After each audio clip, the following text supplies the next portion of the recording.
اے بندے، جس چیز کا تجھے علم نہیں اس کے پیچھے نہ پڑ کہ کان اور آنکھ اور دل ان سب اعضاء کے بارے میں ضرور باس پرس ہوگی، اور زمین پر اکڑ کر اور تن کر مت چل کہ تو زمین کو پھاڑ تو نہیں ڈالے گا اور نہ لمبا ہو کر پہاڑوں کی چوٹی تک پہنچ جائے گا۔ ان سب عادتوں کی برائی تیرے پروردگار کے نزدیک بہت ناپسند ہے۔ اے پیغمبر، یہ ان ہدایتوں میں سے ہیں جو اللہ نے حکمت کی باتیں تمہاری طرف وحی کی ہیں، اور اللہ کے ساتھ کوئی اور معبود نہ بنانا کہ ایسا کرنے سے ملامت زدہ اور راندہ درگاہ بنا کر جہنم میں ڈال دیے جاؤ گے۔ مشرکو، کیا تمہارے پروردگار نے تم کو تو لڑکے دیے اور اپنے لیے فرشتوں کو بیٹیاں بنایا؟ کچھ شک نہیں کہ یہ تم بڑی نامعقول بات کہتے ہو، اور ہم نے اس قرآن میں طرح طرح کی باتیں بیان کی ہیں تاکہ لوگ نصیحت حاصل کریں، مگر وہ اس سے اور بدک جاتی ہیں۔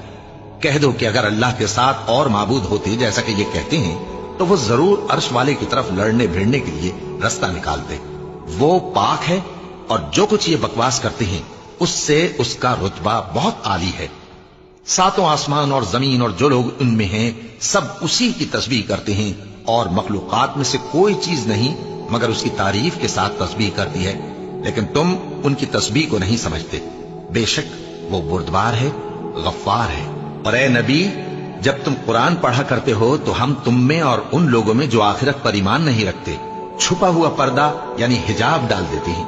اور ان کے دلوں پر بھی پردے ڈال دیتے ہیں کہ اسے سمجھ نہ سکیں، اور ان کے کانوں میں ثقل پیدا کر دیتے ہیں۔ اور جب تم قرآن میں اپنے پروردگار یکتا کا ذکر کرتے ہو تو وہ لوگ بدک جاتے ہیں اور پیٹ پھیر کر چل دیتے ہیں۔ یہ لوگ جب تمہاری طرف کان لگاتے ہیں تو جس نیت سے یہ سنتے ہیں ہم اسے خوب جانتے ہیں، اور جب یہ سرگوشیاں کرتے ہیں یعنی جب ظالم کہتے ہیں کہ تم تو ایک ایسے شخص کی پیروی کرتے ہو جس پر جادو کیا گیا ہے،